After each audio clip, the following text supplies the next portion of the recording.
भैया एक सहारा अब आयु व्रत के लिए करें हम, कर्तव्य है हमारा, सुंदर समय है लालन, आज्ञा करें हम पालन।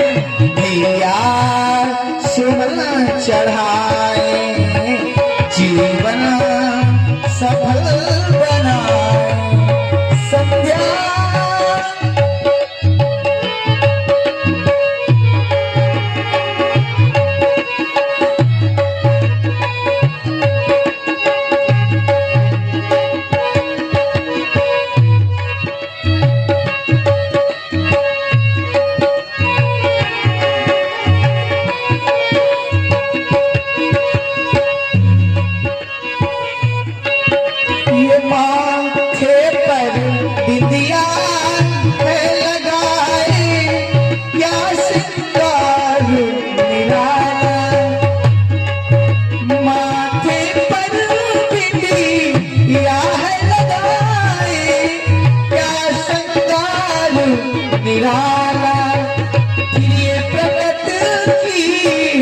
संध्या भैया पहिना भी जयमाला, अनुपम सदा दिखाती, मन को मेरी लुभाती।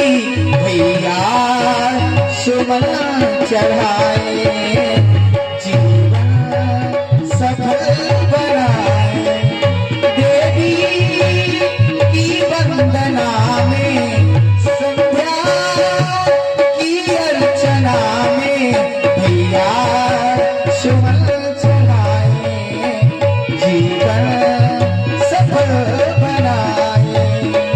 भैया सुमन चढ़ाए, जीवन सफल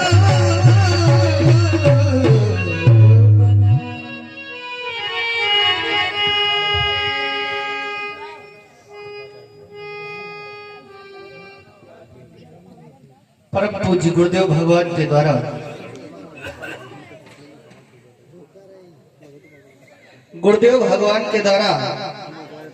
हमें अनुमोदित कराया गया माँ की वंदना अर्चना उपासना करने के लिए।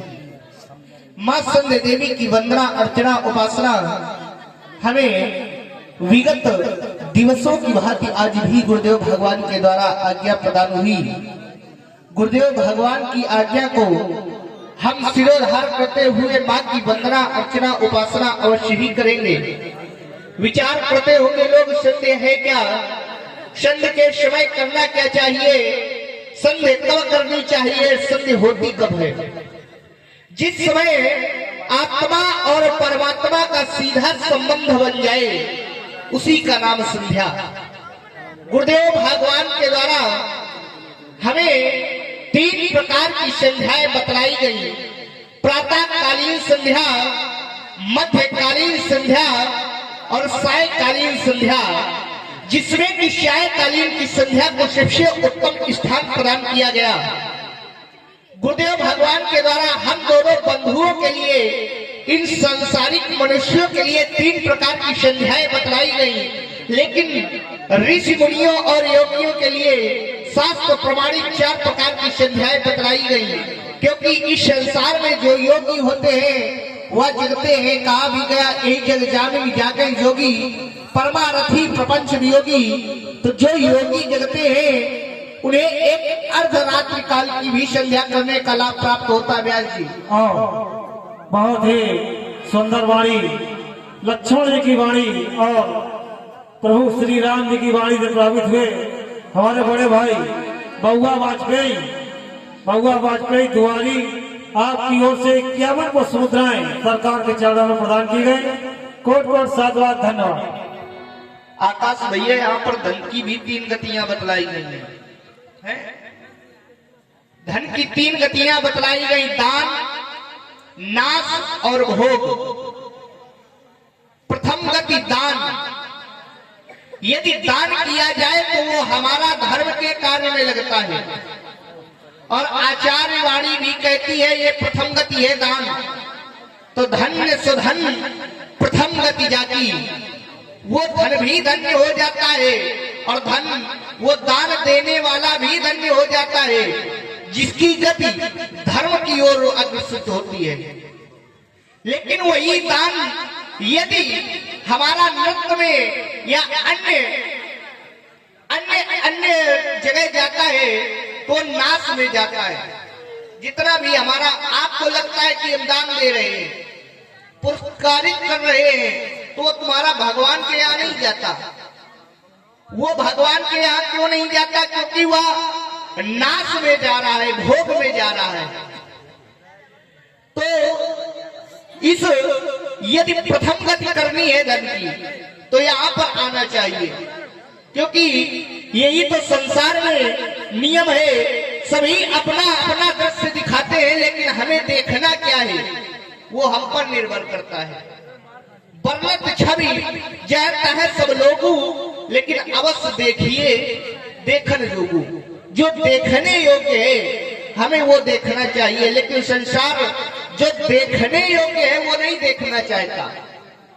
जो देखने योग्य है वो देखना नहीं चाहता, और जो नहीं देखने योग्य है उसको ऐसा देखना चाहता है, ऐसा देखना चाहता है कि मानो जैसे राम जी की मूर्ति उस दृश्य में प्रवेश हो गई है, ऐसा देखना चाहता है। राम जी की स्वयं मूर्ति उस दृश्य में है, ऐसे यदि राम जी को देखोगे, राम जी के प्रति कर्म करोगे तो तुम्हारा परलोक भी बन जाएगा और इशलोक में भी बन जाएगा। और यदि नहीं बनेगा तो फिर होगा क्या? शोक परत्र दुख पावई, सिर धुन धुन पछताए, काला ही कर्म ही ईश्वर ही मिथ्या दोष लगाए। व्यास जी ध्यान से सुनो।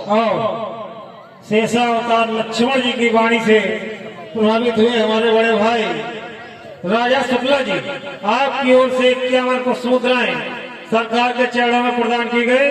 कोट कोट साधुवाद, धन्यवाद। बहुत सुंदर ये धर्म का कार्य हो रहा है, और धर्म में जहां तक धर्म हो जाए,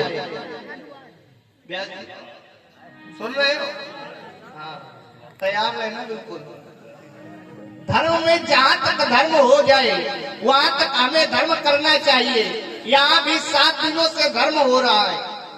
7 दिन से हो रहा कि 9 दिन? 9 दिन हो गए। राम कथा हो रही थी, बहुत सुंदर राम कथा, सुंदर करतारी, संशय विहग उड़ावन हारी सभी ने 9 दिन से सुनी है, लेकिन संशय रूपी जो पक्षी बैठा है वो उड़ा नहीं है। क्योंकि व्यास जी ने बहुत बार कहा होगा, कथावाचिका जी ने भी बहुत बार कहा होगा कि तालियों का सहयोग करें, लेकिन किसी ने किया था? नहीं किया था, है?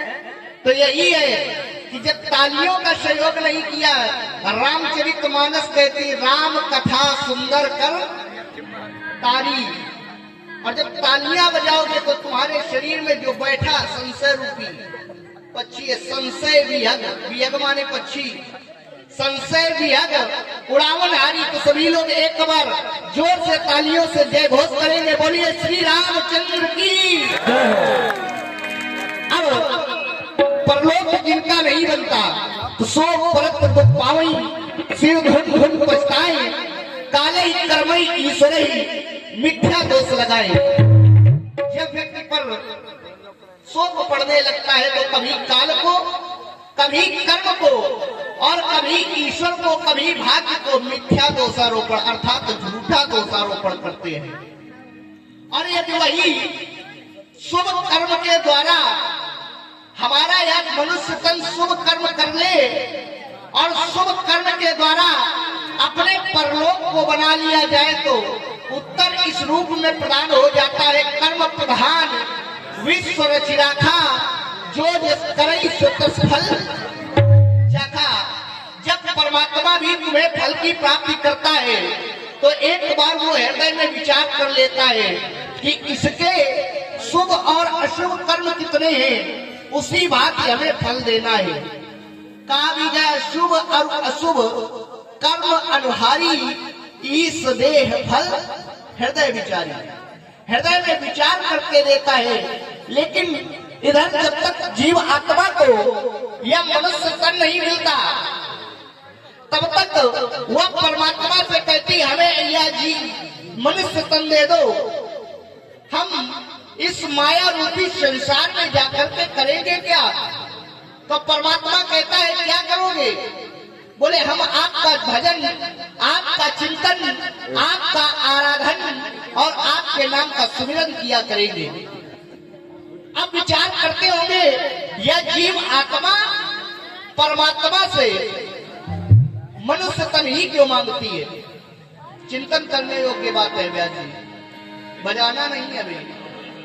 हाँ, चिंतन करने योग्य बात है कि यह मनुष्य तन ही क्यों मांगती है। मनुष्य तन इसलिए मांगती है कि जीव आत्मा की 84 लाख योनियां होती है। 84 लाख, 84 लाख योनियों में किसी भी योनि में इस जीव आत्मा का जन्म हो जाए, लेकिन मोक्ष का द्वार नहीं मिलता है। और जब इस मनुष्य तन योनि में जन्म हो जाता है तो कहा भी गया, साधन धाम मोक्ष का द्वारा पाई न जेई परलोक सवाला। ये जितने मोक्ष के साधन हैं ये इसी मनुष्य तन से हमें मिलते हैं। अब मनुष्य तन से ही क्यों मिलते हैं? मनुष्य तन से इसलिए मिलते हैं कि यदि किसी अन्य योनि में हम जाएंगे तो ना ही हम कोई कर्म कर पाएंगे, क्योंकि यदि पशु बन गए तो एक खूंटे में बंधे होंगे, यदि पक्षी बन गए तो किसी एक पेड़ पर उड़ते होंगे। क्या परमात्मा का भजन कर पाओगे? नहीं कर पाओगे। यदि खूंटे में बंधे हो, तुम्हें लगी है भूख और तुमसे कहा जाए तुम परमात्मा का चिंतन करो, भगवान का आराधन करो, बोलो व्यास जी कर पाओगे? अपनी बात को भी नहीं कह पाओगे, नहीं कह पाओगे। अब तुम भी एक खूंटे में बंधे हो इस समय 2 दिन से, अपनी बात तो कह नहीं पा रहे हो, तो न कह पाओगे और न ही बतला पाओगे। तो जितने साधन के धाम हैं और मोक्ष का द्वार इसी मनुष्य तन से मिलता है, तो हमें परमात्मा का भजन, परमात्मा का चिंतन, परमात्मा का आराधन इसीलिए करना चाहिए। अब यह लीला क्यों होती है? तो लीला भी इसीलिए कराई जाती है कि इससे हमें और हमारे आगे आने वाली पीढ़ी को कुछ लाभ मिले। और लाभ में यदि लीला दिखाओगे तो लाभ मिलेगा, यदि लीला दिखाओगे तो लाभ मिलेगा, और यदि और कुछ दिखाओगे तो लाभ थोड़ी ना मिलेगा। तो फिर बाद में तुमको भी क्या मिलेगा? व्यास जी क्या मिलेगा? क्या मिलेगा? तुमको भी डंडा मिलेगा। हाँ, मिलेगा कि नहीं मिलेगा? क्योंकि जब यदि नृत्य दिखाओगे तो तुम्हारे आगे आने वाली पीढ़ी भी वैसा करेगी। और देखना वो चाहिए जो हम परिवार के साथ में देख सके। हमें वो देखना चाहिए कि जो हम परिवार के साथ में देख सके।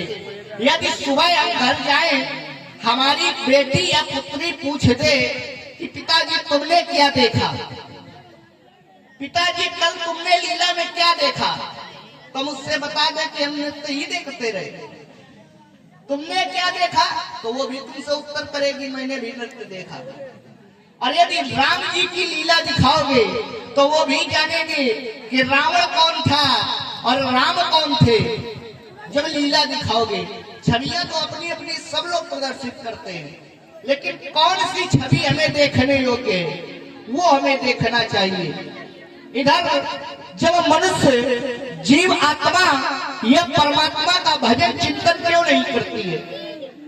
क्योंकि ये जो संसार है यह एक माया का घर है, और माया के घर में आकर के सभी माया के वशीभूत हो जाते हैं।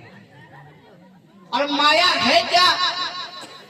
तो या तेरा है वह मेरा है, मैं और मोर तोर तय माया। अभी कहीं लड़ाई हो जाती, बोले ये इतनी जगह हमारी है, इतने के उस पार तुम रहना, इस पार ना, इसी में यही माया है। संसार में ज्यादातर देखना इसी में लड़ाई हो रही है। हो रही बेइज्जती कि नहीं हो रही? ये मेरा है, वह तेरा है, वह तेरा है, वह मेरा है। मैं और मोर तोर तय माया, लेकिन जय वश की ही जीव निकाया। इसकी जीव की काया भी निकाया हो गई इसी के वश में। लेकिन परमात्मा भी माया ऐसा नहीं है, परमात्मा की बनाई हुई माया है। माया भी परमात्मा के द्वारा बनाई गई, लेकिन माया भी दो प्रकार की बतलाई गई। माया भेद सुनो तुम सो, विद्या अपर अविद्या दो। विद्या और अविद्या माया, दो प्रकार की माया। यदि अविद्या माया के वशीभूत हो जाओगे तो भैया हमें अपने परिवार की ओर, अपने धन की ओर, अपने वैभव की ओर लालायित करेगी। लेकिन यदि विद्या माया के वशीभूत हो जाओगे तो विद्या से हमें विनय मिलती है। कहा भी गया विद्या ददाति विनयम। विनय से भगवान शंकर कहते हैं विनय का दूसरा नाम प्रेम, और प्रेम से भगवान शंकर कहते हरि व्यापक सर्वत्र समाना, प्रेम से प्रकट हो ही मैं जाना। यदि राम जी को बुलाना है तो क्या होना चाहिए? विनय, प्रेम। और केवल इधर नहीं, राम ही केवल प्रेम प्यारा। जान ले जो जाने यारा, लेकिन जानेगा कैसे? जिसको परमात्मा जनाएगा वही जानता है। सोई जाने जे देव जनाई, और जान जाता है तो जान ही तुम्हें मिल जाएगी। वो फिर संसार का नहीं रहता, वो संसार में किसी का नहीं रहता, वो परमात्मा का ही हो जाता है। और जब परमात्मा का हो जाता है तो मैंने भी जाना, मैं भी किसी को नहीं जानने लगा। क्योंकि गुरु पितमात न जानो काहू, कहा स्वभाव नाथ पति आहू। मोरे सबई एक तुम स्वामी, दीन बंधु और अंतर्यामी। लेकिन जब मैंने जाना ये सब कैसे? वारई ते निज हित पर जानी, तब लक्ष्मण राम चरण रति मानी। मैंने भी ऐसा माना, मोरे सबई एक तुम स्वामी, दीन बंधु और अंतर्यामी। तुमेव माता च पिता तुमेव, तुमेव बंधु च सखा तुमेव, तुमेव विद्या तरणम तुमेव, तुमेव सर्वम मम देव देवा। स्वीकारे हमारा नमन, स्वीकारे हमारा वंदन।